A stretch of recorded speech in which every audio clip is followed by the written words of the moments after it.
Dad didn't hang up, and I heard it all. She's dead weight. I said nothing.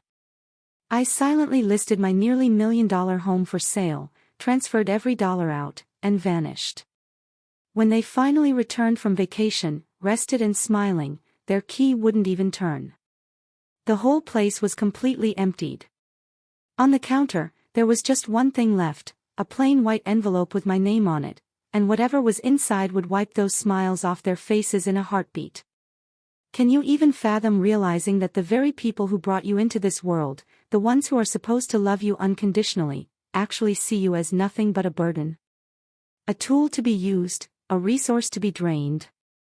That gut-wrenching moment when I heard their true feelings, it didn't just break my heart. It ignited a fire inside me that would change everything. My name is Clara Jenkins, and I'm 29. The house my incredible grandmother, Rosemary, left me, a place valued at almost $1 million, was meant to be my sanctuary. Instead, it became the stage for the most painful betrayal of my life. My dad, Arthur, forgot to hang up the phone that day. "She's just a burden," he scoffed to my mom, Eleanor, completely unaware I heard every single, chilling word. They were literally gallivanting around Europe, on my dime, while plotting how to take my home. That's when I made a decision. A big one. When they finally returned, all smiles and souvenir t-shirts, their key didn't fit anymore. The house was empty. My note. It simply read, "Surprise. A burden did this." Before I dive into how this all went down, seriously, let me know where you're watching from in the comments. And if you've ever had to stand up to family who completely took you for granted, hit that like and subscribe button. Because trust me, this story, it's a wild one. Growing up, money was always a tightrope walk in our house. My parents, Arthur and Eleanor, worked their tails off, juggling multiple jobs just to keep our small rental and put food on the table. My dad, a factory worker, always had this chip on his shoulder, a constant bitterness about missed opportunities. My mom, she bounced between part-time receptionist gigs. And they never, ever let me forget that every single dollar spent on me was a dollar they couldn't spend on themselves. It felt like a running tally, a debt I was constantly accruing. But my grandma Rosemary, she was different. Where my parents saw limitations, Grandma saw potential in me. She was this incredible businesswoman, building her own real estate empire from the ground up after my grandpa passed way too young. "Clara," she'd tell me during our weekend visits to her gorgeous colonial home, "never let anyone tell you what you're worth. You decide that for yourself." Those weekends with Grandma were my escape, my breathing room. Her house was spacious, filled with beautiful antiques and overflowing with warmth. The backyard garden, where we'd plant flowers together, became my sanctuary. Unlike the tension that crackled in the air at my parents' place, Grandma's felt like freedom. When I turned 18, Grandma Rosemary was right there, helping me navigate college scholarships and loan applications. My parents? They saw higher education as me putting on airs. They flat out refused to contribute a dime. "College is for people who think they're better than everyone else," my dad would grumble, though I later learned it was probably just his own insecurity talking. He'd never been accepted himself. I worked 3 jobs through college, clawing my way to a business degree. I landed a position at a real estate firm almost immediately after graduation. Grandma beamed with pride at my graduation. My parents? They complained about the parking. Then came the day that shattered my world. Grandma Rosemary passed away suddenly from a heart attack when I was 25. I was devastated. She was my champion, my safe place. At the reading of her will, everyone was shocked. Well, everyone except maybe me, when her attorney announced she'd left her house to me, not my parents. The property at 1842 Magnolia Drive, valued at approximately $850,000, the lawyer read aloud, "I leave to my granddaughter, Clara Jenkins, who has shown the determination and responsibility to appreciate its value." I watched my parents' faces just darken. The will was crystal clear. The property was fully in my name, no conditions, no co-ownership. My parents were left a modest cash inheritance, which they, of course, blew through almost instantly on a new car and fancy electronics. From the moment the deed transferred to my name, my parents started calling it the family home, never Clara's house. What began as casual comments about, when we renovate the kitchen, gradually morphed into full-blown renovation plans drawn up without my input. All while I paid every single bill, every tax payment, every repair cost. "We should really replace these countertops," my mom would say, running her hand across the granite I just paid to install. "I don't like that pink color in the living room," my dad would declare, completely ignoring that I'd carefully selected it to match my new furniture. Even though I was a successful realtor pulling in a comfortable six-figure income, my parents still treated me like a teenager playing house. When I tried to set boundaries, their response was always the same: family doesn't have boundaries. But somehow, those lack of boundaries only ever worked one way. After about 3 years of this bizarre arrangement, my parents announced their grand plan, a 3-month European vacation, something they'd always dreamed of. What they conveniently didn't announce was how they planned to pay for it. "We can just use the equity in the house," my dad casually mentioned one Sunday dinner. "You mean my house?" I asked, trying to keep my voice steady.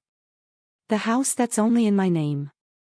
"Don't be selfish, Clara," my mother chimed in. "It's the family home. Your grandmother would have wanted us all to benefit from it." I refused to take out a home equity loan for their lavish trip. But, and this was my first big mistake, I offered to help them with some of the expenses, knowing they couldn't afford it otherwise. Before I knew it, I was funding nearly the entire trip. Flights, accommodations, spending money, and they still complained that the hotels I booked weren't centrally located enough. The day before they left for their grand European tour, I overheard my mother on the phone with her sister. "Of course, Clara's paying. It's the least she can do. Considering we let her keep the house. Let me keep my own house. The house my grandmother specifically left to me." I should have seen the massive red flag then. I should have changed the locks before they ever left for Paris. But I still desperately wanted their approval. If only I had known what was coming. It was a Tuesday afternoon in June. My parents had been in Europe for about 6 weeks, enjoying Paris, according to their social media. I was home after a morning of showing properties when I remembered the kitchen sink had been leaking before they left. Since they were due back soon, I decided to get it fixed. I needed to ask my dad where he'd put the warranty info for the faucet he'd installed. I dialed his international number, waited through the clicks and beeps. "Hello?" My dad's voice sounded distant. "Hey, Dad. Quick question about the kitchen faucet warranty. Do you remember where you put the paperwork? It's starting to leak." He sighed heavily. "It's in the filing cabinet in the den, second drawer under kitchen." "Why can't this wait until we get back?" "Because water is damaging the cabinet beneath the sink," I explained, trying to keep my irritation in check. "I just need to call the company." Fine, he muttered. "Your mother and I are about to go to dinner. Some nice place near the Eiffel Tower." "Sounds great. How's Paris?" I asked, trying to be polite. "Expensive," he replied curtly. "Look, I've got to go. We'll talk later." "Okay, thanks for the information. Enjoy your dinner." I heard some rustling, then what sounded like my father putting the phone in his pocket. He hadn't hung up properly. I was about to end the call from my side when I heard his voice, muffled but still audible. "Who is that?" My mother's voice. "Just Clara, complaining about something in the house again." My father's voice was clearer now, as if he'd taken the phone out, still thinking the call had ended. "What now?" My mother sounded annoyed. "Something about the kitchen sink. I swear all she does is find problems with that house." I should have hung up. I knew I should have, but something kept my finger hovering over the end call button. I don't understand why your mother left her that house in the first place, my mother continued. We're her parents. It should have gone to us. Well, once we're back, we need to have a serious conversation about our retirement, my father said. Clara needs to understand that house is our security for the future. My stomach plummeted. They were planning something. She's been a burden from the start, my father continued, his voice hard, chillingly clear. All those years of expenses, college, everything. Now she has this valuable property just dropped in her lap, and what? She thinks she deserves it. What has she ever done? A burden. The word echoed in my head like a gunshot. She's always been selfish, my mother agreed. But she's also easily manipulated. Remember how quickly she agreed to pay for most of this trip. All I had to do was mention family obligation a few times. They laughed together, a synchronized sound I'd heard my whole life, but now it sounded sinister. Evil. We just need to keep working on her, my father continued. Eventually, she'll sign the house over to us, or at least add us to the deed. Her weakness is that she still wants our approval. I couldn't breathe. My hand was shaking so badly, I nearly dropped my phone. I fumbled for my other cell and started recording the conversation. What if she doesn't agree? My mother asked. She will, my father said confidently. Clara's always been desperate for our approval. We just need to make her feel guilty enough. Remind her of all we've sacrificed. If that doesn't work, we start talking about nursing homes and medical expenses. Trust me, by this time next year, that house will be in our names. And if worst comes to worst, my mother added, we're living there anyway. Possession is 9/10 of the law. She'd never evict her own parents. They both laughed again. I felt physically ill. Speaking of which, my father continued, when we get back, I think we should take the master bedroom. It's ridiculous that she has the largest room when she's hardly ever there because of work. Good idea, my mother replied. We should also talk about that vacation property she's been looking at. Complete waste of money. If she has extra cash to spend, she should be helping us more. Exactly. Why should we struggle while she's building some real estate empire? She owes us. The conversation continued as they apparently walked to the restaurant, discussing various ways to manipulate me into giving them more money, more control, more of my life. I sat frozen in my chair, tears streaming down my face as every illusion I had about my family shattered around me. After about 15 minutes, the connection finally broke. I sat there in complete silence, phone still clutched in my hand. The house I had worked so hard to maintain, the house my grandmother had entrusted to me, the house I had opened to my parents out of love and obligation. They saw it as nothing more than their entitlement. And me? I was just a burden, a means to an end, someone to be manipulated and used. In that moment, something inside me broke. But something else, something harder, colder, and utterly determined, took its place. I looked around at the home I had shared with them, seeing for the first time all the ways they had gradually asserted ownership. My father's recliner in the prime living room spot. My mother's decorative plates replacing my artwork. My own belongings relegated to a small corner in what was supposedly my home. I wiped my tears, took a deep breath, and made a decision. If I was such a burden, perhaps it was time to lift that weight from their shoulders, permanently. I called in sick for the next 3 days. I couldn't face clients or colleagues with the storm raging inside me. Every time I replayed the conversation, and I did, obsessively, I swung between crushing heartbreak and cold fury. How could the people who were supposed to love me unconditionally see me as nothing more than a resource to be drained? After the initial shock wore off, my realtor brain kicked in. I needed information, options, a solid plan, no emotional decisions. My grandmother hadn't built her success by acting rashly, and neither would I. My first call was to Sarah Miller, a family law attorney I'd worked with. I explained my situation, sticking strictly to the facts. The house is completely in my name, I concluded. But they've been living there for almost 4 years. Do they have any legal claim to it? Sarah was blunt and efficient, exactly what I needed. Based on what you've described, absolutely not.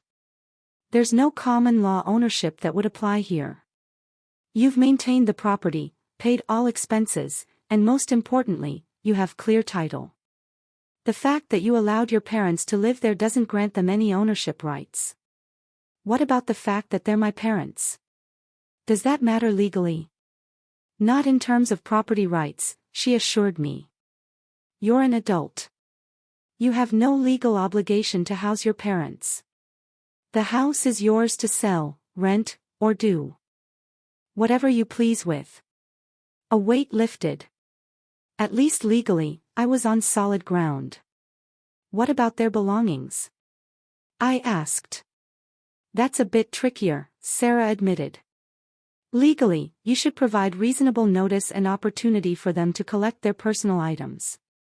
I'd recommend documenting everything carefully and perhaps putting their belongings in storage where they can access them.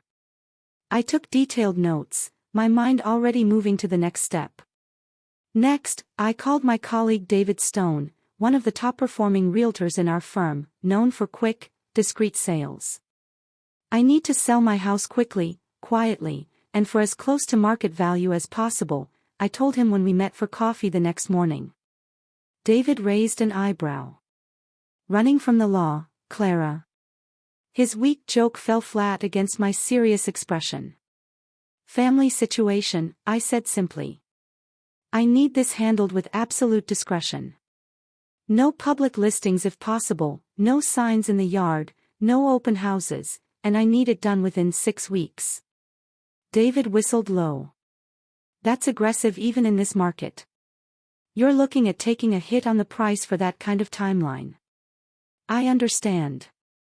What kind of hit are we talking about? We discussed numbers.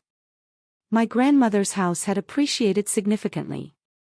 Current market value was around $980,000, but for the expedited timeline and private sale, I might need to accept somewhere closer to $900,000. I can live with that, I said, calculating quickly. How soon can you start showing it? I have a few pre-qualified buyers looking for exactly this type of property in this neighborhood. I could have private showings set up by next week. Perfect. I'll need the house empty for showings. That afternoon, I created a detailed spreadsheet of everything in the house, categorizing meticulously, items I had purchased, items my grandmother had left me, items my parents had brought, and items of questionable ownership. For that last category, I was ruthlessly honest. If I couldn't definitively prove something was mine, it went into my parents' column. I wanted no legal or ethical gray areas that could come back to haunt me. Next came the logistical planning. I needed a place to live temporarily, movers for my belongings, storage for my parents' possessions, new bank accounts at different institutions, a new phone number, a new email address, a plan for disappearing. I found a furnished short-term rental in a city about 2 hours away. I opened new accounts at a bank my parents had never used. I bought a new phone with a new number. I created a new email address. I meticulously gathered all my important documents, birth certificate, social security card, passport, insurance policies, investment accounts, and especially the deed to the house and my grandmother's will. I secured them in a safety deposit box at my new bank. As I worked through my checklist, I occasionally hesitated. Was I overreacting? Then I'd replay the recorded conversation, hearing my father's contemptuous, "She's been a burden from the start," and my resolve would harden again. One afternoon, while sorting through a box of my grandmother's papers, I found a letter she'd written to me, but apparently never sent. It was dated just a month before she died. "My dearest Clara," it began, "I want you to know why I've made the decisions I have about my estate. Your parents have always expected things to be handed to them. When they wanted to borrow money for various schemes over the years, I watched them squander every opportunity without learning or growing. But you, my sweet girl, you've worked for everything you have. You understand the value of both money and hard work. I'm leaving you my home because I know you'll honor it, care for it, and use it as a foundation to build your own success, not as a crutch to avoid responsibility. Never doubt that you deserve every good thing that comes to you. I'm so proud of the woman you've become. Tears streamed down my face. It was as if she had somehow foreseen exactly what would happen and was reaching across time to strengthen my resolve. The next day, I contacted a moving company and scheduled them for the following week. I arranged for a storage unit in my parents' names, paid 6 months in advance, and made sure the information would be mailed to them. Every night I updated my planning document, crossing off completed tasks and adding new details. I was operating with cold efficiency during the day, but at night, alone in what had once been my sanctuary, I often broke down. One evening, as I boxed up family photos, I came across one of me as a little girl sitting on my father's shoulders at a fair. We were both laughing, my small hands gripping his forehead, his hands securely holding my legs. I remembered that day, the cotton candy he'd bought me, the stuffed animal he'd won. For a moment, I almost called off the whole plan. But then I remembered his voice. She's been a burden from the start. The photo went into the box labeled Parents' Items. By the end of the 3rd week, David had brought through several potential buyers. 2 had made offers, both under asking, but within the range we discussed. I accepted the higher offer, $915,000, from Michael Green, a corporate executive relocating to the area who could close quickly. The pieces were falling into place. The sale would close in just over 2 weeks. My parents would return from Europe 3 days after that. Perfect timing. The morning of the closing, I woke up with a strange sense of calm. Over the past few weeks, I'd cycled through grief, rage, doubt, and determination. Today, I just felt focused. I dressed carefully in a crisp blue suit, professional, confident, the armor I needed for one of the most significant days of my life. The closing was scheduled for 10 a.m. at the title company's office. I arrived at 9:45, carrying a slim portfolio containing the few remaining documents. David was already there chatting with the title agent. He gave me an encouraging smile as I approached. "Ready for this?" he asked quietly. I nodded, more than ready. The buyers, Michael and Sophie Green, arrived precisely at 10 o'clock. They seemed pleasant, excited about the house. Under different circumstances, I might have shared stories about the property, the beautiful magnolia tree my grandmother had planted, the way the light hit the kitchen in the morning. Today, I just wanted to get through the paperwork. The process was surprisingly anticlimactic. Sign here, initial there, sign again. With each signature, I was simultaneously severing a tie and securing my freedom. When the title agent finally slid the check across the table, $915,000 minus the remaining mortgage and closing costs, I felt nothing but relief. "Congratulations," the agent said, shaking hands all around. "Best of luck to all of you." Outside in the parking lot, David caught up with me. "You okay?" he asked, genuine concern in his eyes. "I will be," I said, managing a small smile. "Thank you for everything, David. I couldn't have done this without you."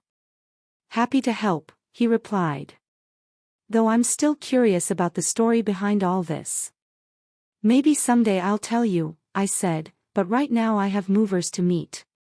The moving company arrived at noon. I had already packed most of my personal belongings, clearly labeled and separated from my parents' things. I supervised as they loaded my furniture, boxes, and suitcases into their truck, bound for my new temporary apartment. My parents' belongings were handled with equal care, but different destination tags. Everything was photographed, inventoried, and loaded into a separate truck headed for the storage facility I'd rented in their names. I'd arranged for the access codes and payment information to be mailed to them at their European hotel. As the movers worked, I walked through each room, checking closets and drawers. In my parents' room, I found a small box hidden in the back of their closet. Curiosity got the better of me. Inside were letters, dozens of them, from my grandmother to my parents over the years. I shouldn't have read them, but I couldn't help myself. They detailed years of financial requests, manipulative tactics, and my grandmother's growing disillusionment. Arthur, one letter began, "This is the last time I will provide financial assistance without a clear repayment plan. Your constant requests are straining our relationship, and I worry about the example you're setting for Clara." Another, dated just a year before her death, "I'm deeply concerned about your expectation that my home will someday be yours. I've worked hard for everything I have, and I intend to leave my assets to those who will respect and preserve them. I suggest you begin making your own retirement plans that don't involve my property." I carefully replaced the letters and added the box to the items for storage. But I felt a renewed connection to my grandmother. She had seen through my parents long before I had. By late afternoon, both trucks were loaded and gone. I stood in the empty house, my footsteps echoing on the hardwood floors. Without furniture, without photos, without the accumulated evidence of lives lived within these walls, it was just a structure again. Beautiful, valuable, but no longer mine. I walked through each room one final time. In the kitchen, where I'd baked cookies with my grandmother. In the living room, where we'd watched old movies. In the garden, where she'd taught me the names of flowers. "I hope you understand," I whispered, not sure if I was addressing my grandmother or the house itself. Finally, I placed the note I'd written on the granite countertop in the kitchen where it would be impossible to miss. Surprise. A burden did this. I took one last look, then walked out the front door, locking it behind me. I dropped the keys through the mail slot, got into my car, and drove away without looking back. As I merged onto the highway, heading toward my new temporary home, I felt something unexpected. Freedom. For perhaps the first time in my life, I was making a decision completely for myself, unburdened by familial obligation or the desperate need for approval. The burden had been lifted, not from my parents, but from me. My temporary apartment was nothing special. A furnished one-bedroom in a modern complex, but it was mine. No history, no expectations, and most importantly, no one telling me I didn't deserve to be there. The first few days passed in a blur of practical tasks.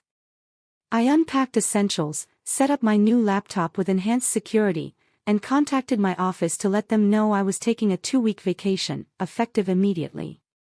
No details, just personal time. By the end of the first week, I had a routine. Morning coffee on the small balcony overlooking a pond. Afternoons researching potential places to relocate permanently. Evenings filled with takeout and mindless television to quiet my thoughts. I checked my old email and voicemail exactly once a day, never responding. Nothing from my parents yet. They were still enjoying the final days of their European adventure, completely unaware that their lives were about to change dramatically. My phone pinged with a text from an unknown number. My heart jumped before I realized it was just a delivery notification. Still, it made me aware of the constant tension I was living in, waiting for the inevitable explosion when my parents returned. To distract myself, I reached out to Jessica Riley, a college friend I'd lost touch with, largely because my parents never approved of her wild lifestyle, which basically meant dating occasionally and enjoying concerts. "Clara Jenkins. Is that really you?" she exclaimed when I called. "It's been 3 years?" "Something like that," I admitted. "I've been preoccupied." "Let me guess," she said, still trying to please the unpleasable parents. Her directness made me laugh for what felt like the first time in weeks. "Actually," I said, "I'm calling because I finally stopped trying." We met for dinner that night. Over pasta and wine, I told her everything, the inheritance, the overheard conversation, the house sale, my disappearing act. Holy sh*t, Clara, she said when I finished, that's simultaneously the most terrible and most badass thing I've ever heard. I'm still not sure if I did the right thing, I admitted. Are you kidding me? She shot back. They were planning to manipulate you out of your house, a house your grandmother specifically left to you. They called you a burden while living in your home rent-free and having you pay for their European vacation. If anything, you were too nice with the whole storage unit arrangement. Her validation loosened something tight in my chest. Maybe I wasn't overreacting. Maybe this was the appropriate response to years of manipulation. The next day, I scheduled an appointment with Dr. Evelyn Reed, a therapist specializing in family trauma. She had an opening the following week. It was time to address not just the recent betrayal, but the lifetime of conditional love that had preceded it. 10 days after the house closing, my old phone exploded with notifications. Texts, voicemails, emails, all from my parents. They had returned from Europe and discovered the truth. The first voicemail, Clara, what the hell is going on? We just got home and our key doesn't work. Call us immediately. My father's voice was more annoyed than concerned. The second, an hour later, Clara Marie Jenkins. This is not funny. Where are you? Why is the house empty? Call us right now. Now he sounded angry. The third, from my mother, Clara, sweetie, we're very worried about you. Please call us as soon as you get this. We just want to know you're safe.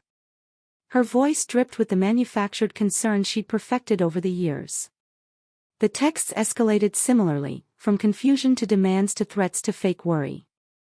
The final voicemail, left at nearly midnight, we found your note. I don't know what you think you heard, but you've made a terrible mistake. This is our home, too. You had no right to sell it. We're consulting an attorney first thing tomorrow. You've really done it this time, Clara. I saved all the messages, but responded to none of them. Let them consult any attorney they wanted. The house had been mine to sell. True to their word, they showed up at my real estate office the next morning, causing exactly the scene I'd anticipated. My colleague Liam texted me, your parents are here raising hell. Maria told them, you're on vacation, and showed them the door when they wouldn't leave. Everything okay? He asked. I responded with a simple, family drama. I'll explain when I get back. Thanks for the heads up. Later that day, my boss, Maria Rodriguez, called directly. Clara, I don't know what's going on with your family, but they made some pretty serious accusations today. Something about you selling their house illegally. I took a deep breath. It wasn't their house. It was mine. Left to me by my grandmother. I've been letting them live there, but I recently discovered they were planning to manipulate me into signing it over to them. So, yes, I sold my house, which was fully within my legal rights. I'm sorry they brought this drama to the office. There was a pause. I see. Well, they've been banned from the premises. Take whatever time you need and let me know if there's anything we can do. Her simple acceptance was another weight lifted. I'd been worried about the professional fallout, but it seemed I had more support than I'd realized. Over the next few days, my parents tried every avenue they could think of to reach me. They contacted mutual acquaintances, distant relatives, even my college alumni association. Each attempt further justified my decision to cut ties. 2 weeks after their return, they somehow obtained my new email address, likely from a well-meaning but naive former neighbor, and sent a lengthy message laying out their version of events. According to them, I had misunderstood a private conversation, overreacted dramatically, and betrayed my family in the most hurtful way possible. They were willing to forgive me if I would make things right, by using the proceeds from the house sale to buy a new property that we could all live in together. The audacity was almost impressive. Even now, they were still trying to manipulate me. I didn't respond. Instead, I forwarded the email to Sarah, my attorney, who confirmed again that I had acted completely within my legal rights and advised me to continue maintaining distance. As the weeks passed, I gradually began rebuilding my life. I returned to work, threw myself into my real estate business, and continued weekly therapy sessions. I found a lovely condo to purchase in my new city. Smaller than my grandmother's house, but completely mine in every way that mattered.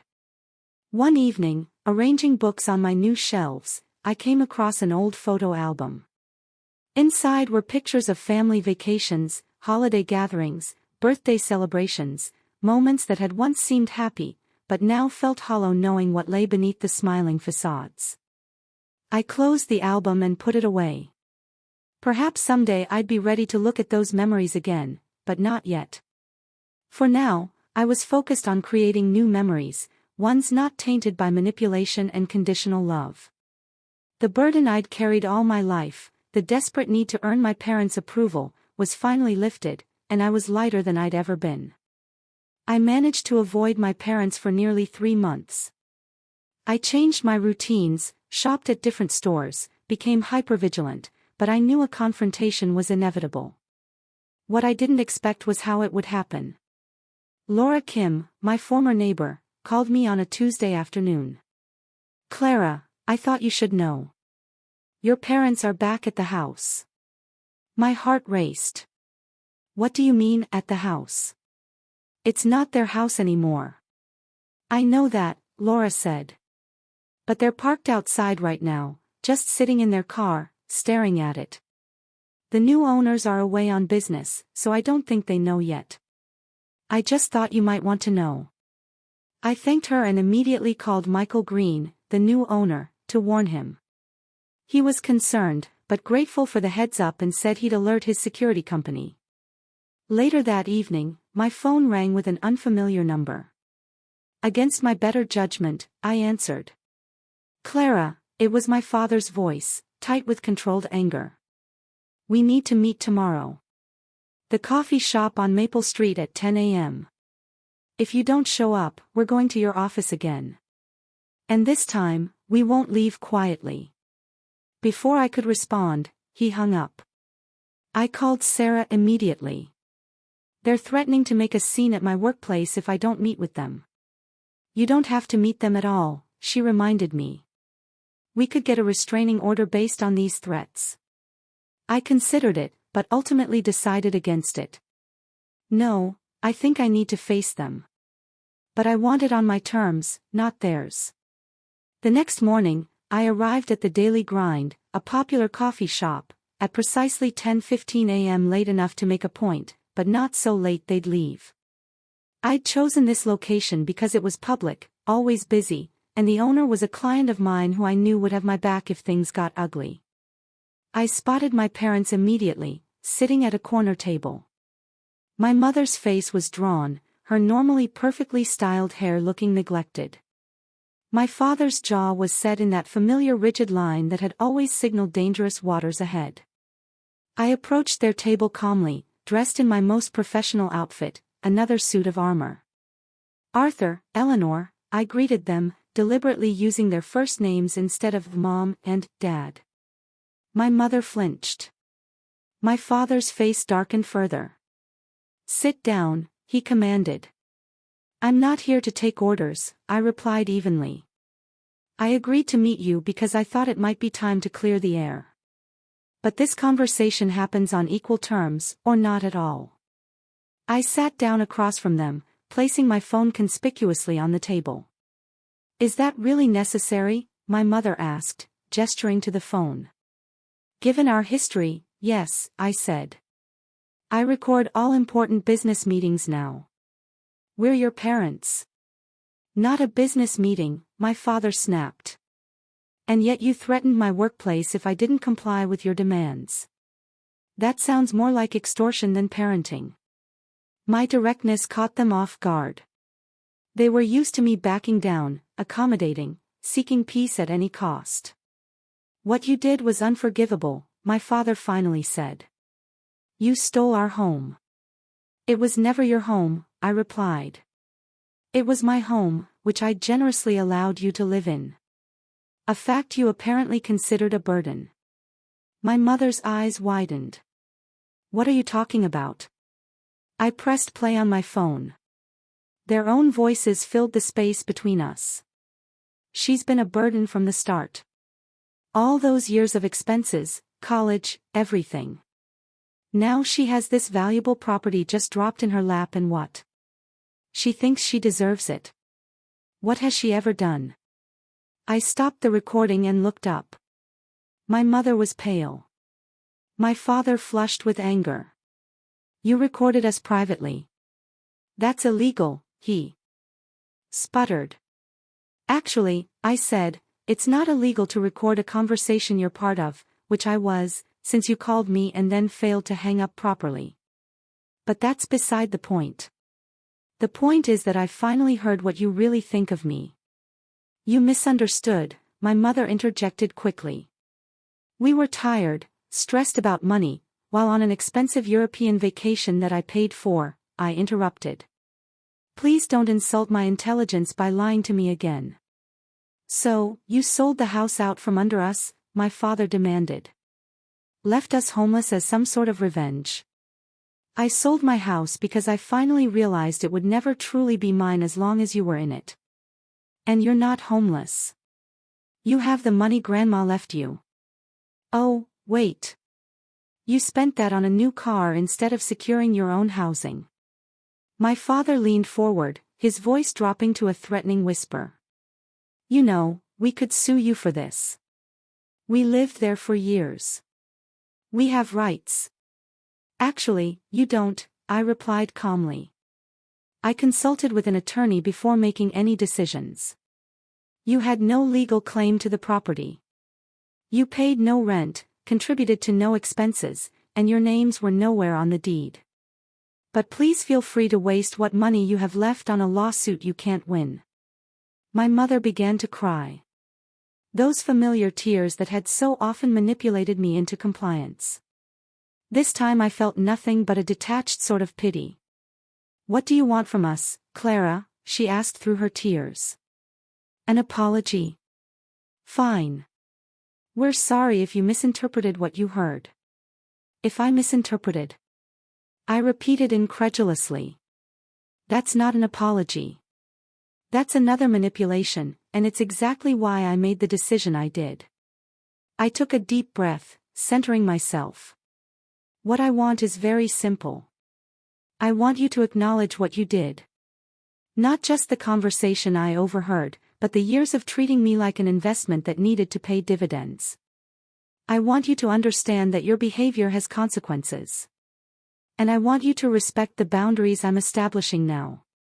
Which are what, exactly? My father asked, his voice cold. I will not be providing you with any financial support going forward. I will not be sharing my new address with you. I will communicate with you only when and if I choose to.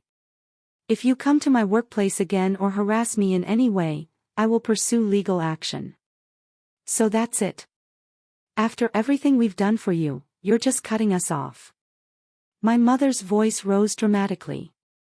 After everything you've done to me, I corrected her. And yes, unless and until you can demonstrate genuine remorse and change, this is where we stand. My father stood up suddenly, his chair scraping loudly. You ungrateful little, my mother grabbed his arm. Several other patrons turned to look. He sat back down, seething. You think you're so much better than us now with your real estate career and your fancy education. But let me tell you something, you wouldn't have any of it if we hadn't raised you. You're right, I said, surprising them both. I wouldn't be who I am today without you. Every manipulative comment, every conditional show of affection, every time you made me feel like I wasn't enough, it all taught me exactly what kind of person I didn't want to become. So, in a way, I should thank you. My mother's tears had stopped, replaced by a stunned expression. My father looked like he'd been slapped. I stood up, gathering my purse and phone. Your belongings are in a storage unit. I've paid for 6 months. The information was sent to your hotel in Paris, but I can text you the details again if you need them. That's it? That's all you have to say to us? My mother asked, her voice small. I paused, looking at them both, really looking at them, perhaps for the first time. Not as the towering authority figures of my childhood or the manipulative forces of my adult life, but just as two deeply flawed people who had never learned how to love without conditions. I hope you find peace, I said finally. I hope you find whatever it is you're looking for that makes you treat the people who love you the way you do. But I won't be your collateral damage anymore. I walked away then, feeling dozens of eyes on my back, but standing straighter than I had in years. Outside, I took a deep breath of the crisp autumn air, feeling something unexpected wash over me. It wasn't anger. It wasn't pain. It wasn't even satisfaction. It was peace. 6 months after that confrontation, I was fully settled into my new life. I'd purchased a charming townhouse in Richmond, about 2 hours from my former home, and had transferred to our firm's office there. The change of scenery had been exactly what I needed. Close enough to maintain professional connections, but far enough to start fresh. My new home was distinctly mine in a way my grandmother's house had never quite managed to be. I decorated it entirely to my own taste. Modern but comfortable, with splashes of color that brightened even the gloomiest days. No antiques, no family heirlooms, nothing that carried the weight of the past. Professionally, I was thriving. The fresh start had reinvigorated my passion for real estate, and I found myself particularly drawn to helping first-time home buyers navigate the complicated process. There was something deeply satisfying about guiding people through one of the most significant purchases of their lives, ensuring they understood every document, every commitment, every right they had. You explain things differently than other realtors, one young couple told me after closing on their first home. Like, you really want us to understand, not just sign. Everyone deserves to know exactly what they're agreeing to, I replied, thinking of how differently my own story might have unfolded if I'd recognized the manipulation earlier. My therapy sessions with Dr. Evelyn Reed continued, though we'd reduced the frequency to twice a month. Our work had shifted from the immediate trauma of my parents' betrayal to the deeper patterns that had defined our relationship for decades. You mentioned something interesting last time, Dr. Reed said during one session. You said you still sometimes feel guilty for overreacting to what your parents said. I'd like to explore that a bit more. I shifted uncomfortably. Sometimes I wonder if I should have confronted them first, given them a chance to explain before taking such drastic action. What do you think they would have said if you had? I considered this. They would have denied it, or said I misunderstood, or that they were just tired and stressed and didn't mean it. And would any of those explanations have changed the fundamental truth of what you heard? No, I admitted. It would have just given them the opportunity to manipulate me again. Dr. Reed nodded. Clara, what you experienced with your parents is something we call financial abuse. Using money and resources as tools of control and manipulation. It's particularly insidious because it's often disguised as family helping family or parents looking out for their child. The term financial abuse hit me like a physical blow. I'd never considered applying that label to my situation, but as soon as she said it, I recognized its truth. The way they planned to pressure you into signing over your home, the way they manipulated you into paying for their vacation, even the way they made you feel guilty about your grandmother leaving you the house, these are all forms of financial abuse, she continued. And like any form of abuse, the appropriate response is to protect yourself, which is exactly what you did. Something shifted inside me that day. A final piece of lingering guilt dissolved, replaced by clarity. After that session, I began researching financial abuse in earnest. I was startled to discover how common it was, particularly within families, and how few resources existed to help people recognize and address it. An idea began to form, one that grew stronger with each article I read and each personal story I encountered online. 2 weeks later, I approached my boss, Maria Rodriguez, with a proposal. I want to create a workshop, I explained, something for first-time home buyers, especially women, about recognizing and preventing financial manipulation in major purchases. Maria listened thoughtfully as I outlined my concept. This isn't just about real estate transactions, I concluded. It's about empowering people to make financial decisions without manipulation or pressure, whether from family members, partners, or even unethical professionals. I think it's brilliant, Maria said when I finished, and timely. We've all seen clients pressured into decisions they later regret. If we can position ourselves as the agency that truly educates and advocates for clients' financial autonomy, that's a powerful market differentiation. With her blessing, I began developing materials for the workshop. What started as a simple presentation quickly evolved into a comprehensive program covering topics from recognizing subtle manipulation tactics to establishing healthy financial boundaries. I called it Building Foundations: Financial Autonomy in Major Life Decisions. We offered the first workshop on a Saturday morning, expecting perhaps a dozen attendees. Over 30 people showed up. The response was overwhelming. People shared stories of parents who had pressured them into inappropriate investments, partners who had undermined their financial confidence, friends who had manipulated them into inappropriate loans. Each story resonated with my own experience, reinforcing my conviction that this work was needed. After the third successful workshop, a local women's magazine asked to interview me. The article, titled Financial Freedom: Clara Jenkins' Mission to End Financial Manipulation, brought even more attention to the issue. It was through this growing network that I reconnected with my grandmother's sister, Aunt Carol, whom I hadn't seen since the funeral. She reached out after reading the article. "Clara, your grandmother would be so proud of what you're doing," she told me over lunch. "Rosemary faced similar struggles with your father throughout his life. He always expected things to be handed to him, just as his father had before him." I had no idea, I admitted. Grandma never really talked about that.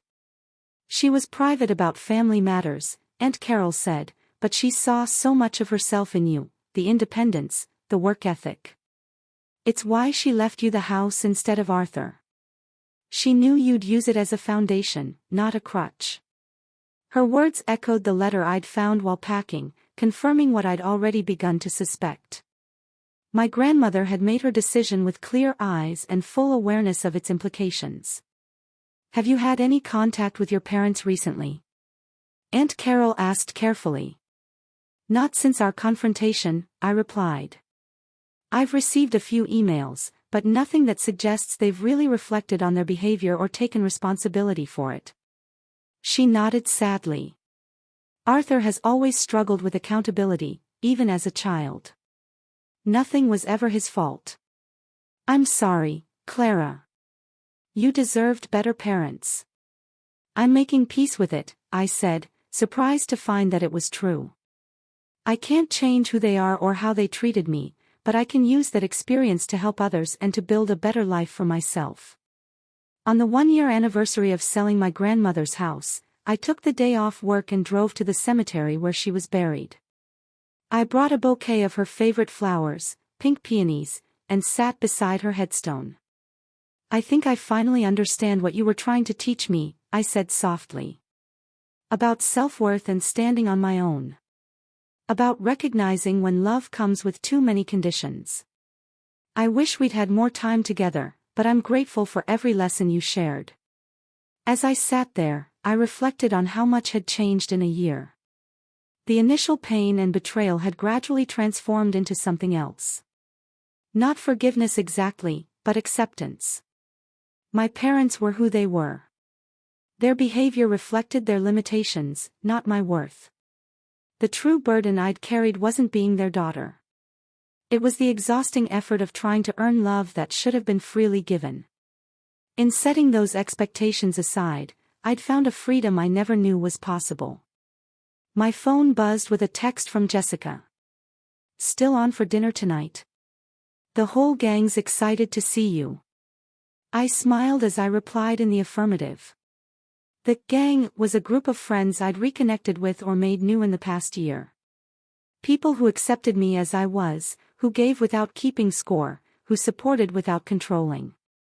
This was what real relationships felt like. This was what I deserved all along. As I drove home, I thought about the note I'd left in the empty house. Surprise. A burden did this. At the time, I'd meant it as a bitter reclamation of the word my father had used to wound me. Now, a year later, I saw it differently. Sometimes the heaviest burdens we carry are the expectations we place on ourselves, to be perfect enough, accommodating enough, successful enough, to finally earn the love that should be our birthright. Laying down that burden was the most liberating act of my life. That evening, surrounded by friends who had become my chosen family, I raised a glass in a private toast. To my grandmother, to my journey, and to the woman I was still becoming, unburdened, uncompromised, and finally, truly free. Have you ever had to make a difficult decision to protect yourself from people who were supposed to love you? Sometimes the hardest boundaries to set are with family. I'd love to hear your thoughts in the comments below. And if my story resonated with you, please like, subscribe, and share with someone who might need to hear that it's okay to prioritize their own well-being. Thank you for listening to my journey.